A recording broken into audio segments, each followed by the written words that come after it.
dañ ko daal di violenté wala torturé ko ba mu génn àddina naka noonu gis nañ quand même famille Abdoulaye Ba daal di amal démb benn point de presse ñoom nag jamono ji lumière la ñuy laajte ci li nga xam ne moo di seen doom. jërëjëf Marie laaj bi am na solo trop mais avant may commencer juste pour dire que j'ai bien apprécié donc l'analyse faite par Mamadou parce qu'il a campé le décor donc par rapport à li nga xam ne nii lu moo xew ces derniers temps à l'université. D'abord leeral na par rapport aux franchises et libertés universitaires que c'est le campus pédagogique qui est concerné non pas le campus social maanaam foofu dëkkuwaay la domicile la te ñëpp a xam ne domicile war na mën a def perquisition mais kii dugg ci domicile aussi je dis que c'est dans le cadre de la prévention li wala la police administrative qui n'a rien à voir avec la répression maanaam soo ñëwee yow li nga war a mën a def en tant que force de l'ordre c'est pour le maintien de l'ordre donc encadrer les manifestants ba nga xam ne nii dara du jóg.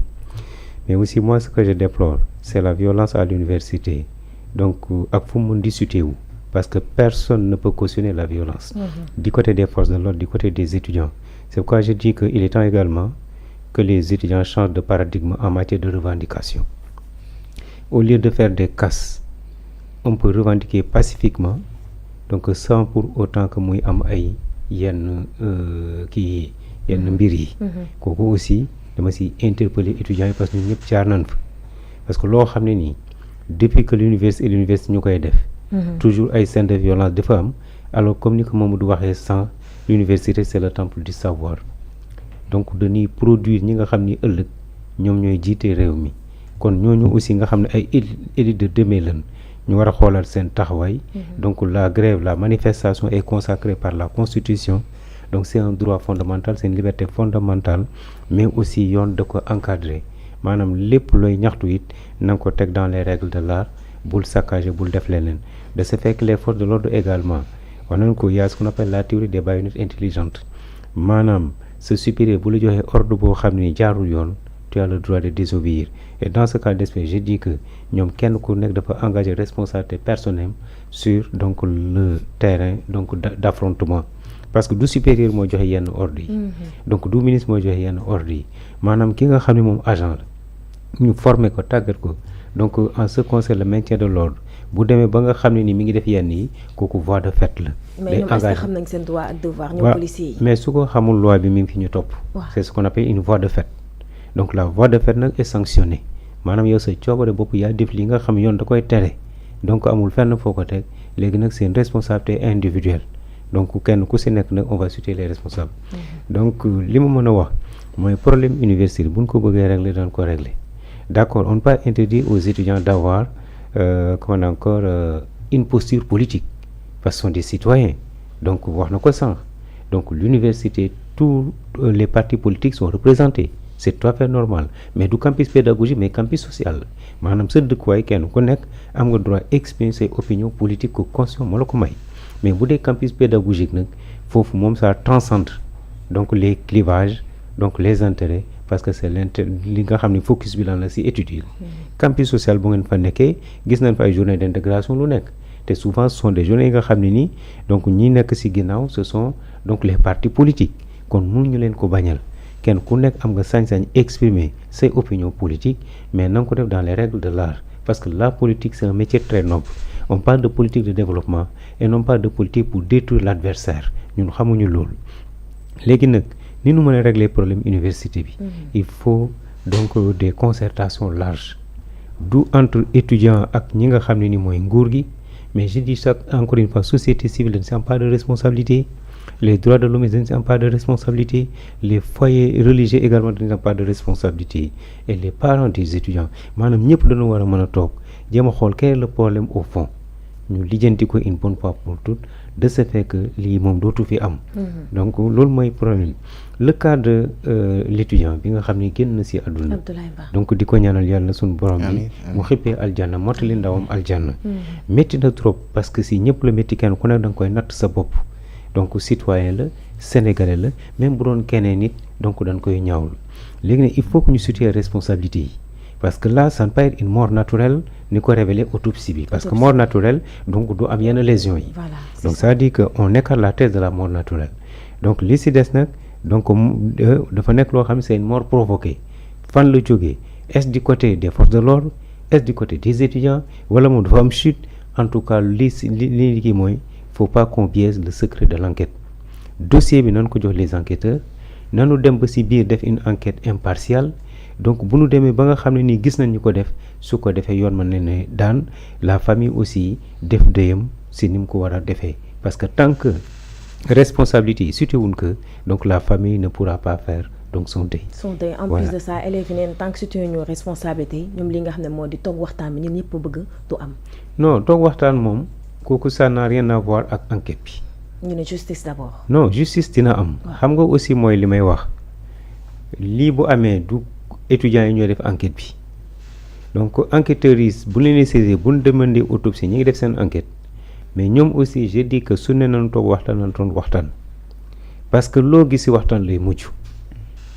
donc toutes les guerres donc se terminent par ce qu'on appelle une concertation parce que on ne peut pas continuer comme ça.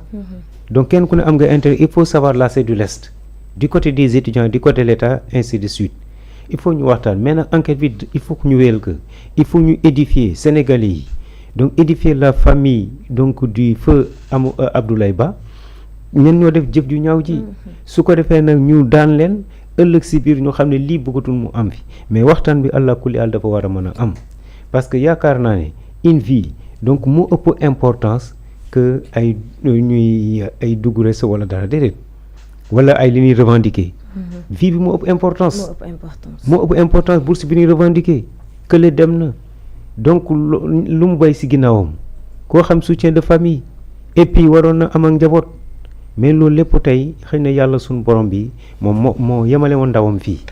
waaw moo ko yemale woon fii mais di ko ñaanal yàlla mais nag encore une fois il faut ñu waxtaan kenn ku nekk savoir là c'est du lest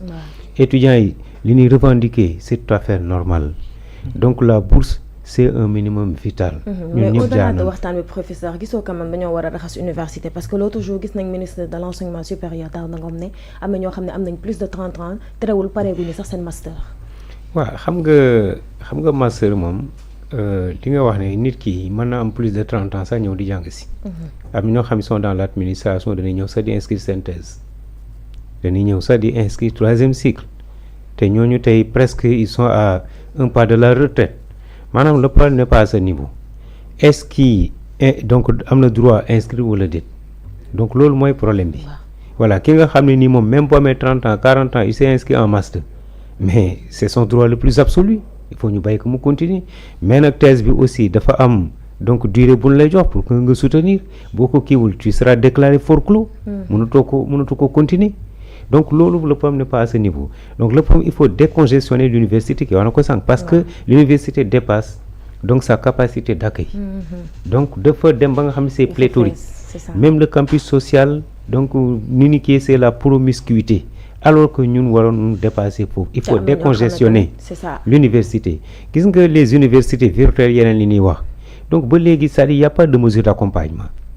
les moyens ne suivent pas loolooy problème bi maanaam mbir boo koy def da nga koy préparer ba pare recruter un personnel boo xam ne ni qualifié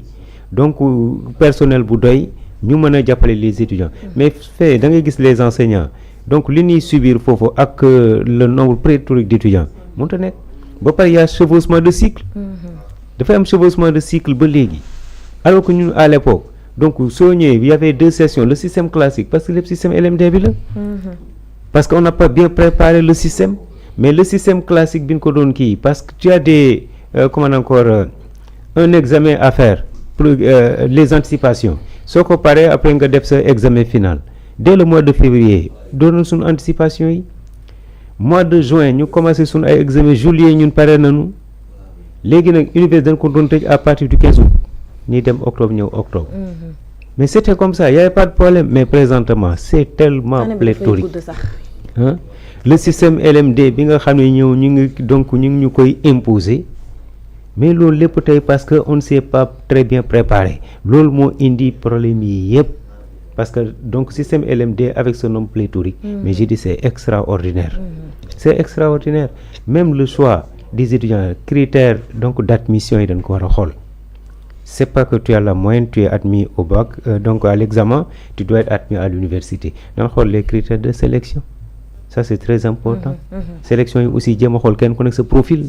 kii fan la war a mën a dem kii fan la war a dem parce que dañu war a former des gens yoo xam ne demain donc ils seront donc comment encore aptes à servir donc le pays. Mais université am ñu bëri ñoo xam si des diplômés sans emploi. en plus de ça am na ñoo xamante ne ñoo ngi fa pare nañ jàng bu yàgg mais am nañ fa ay logement ñooñu tam da ngeen war a génnee ci université bi. ñooñu am logement mooy lan maanaam yow tu as le droit de codifier mais ñooñu mënuñu codifier dañ leen clandoter. loolu fa am de c'est-à-dire que am nañ fa chambre. non codifier wuñ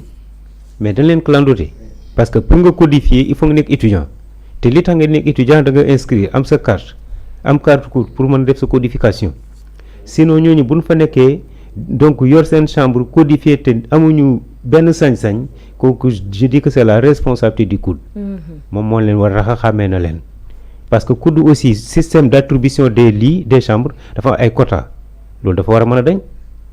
donc c'est le moment. quota yoo xam ne ñoom responsable ñu am quota les amis donc les amicales des étudiants ñu am ay quota au détriment des autres te ñi si am quota ñu si ba dañ koy jaay le système était là. dañ koy jaay da ngay am quota ngay jaay benn lii 50 000 francs nangam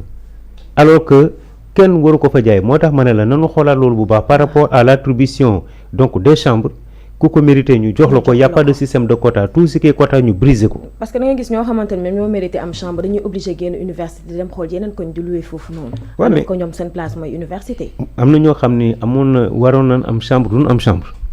koo xam ne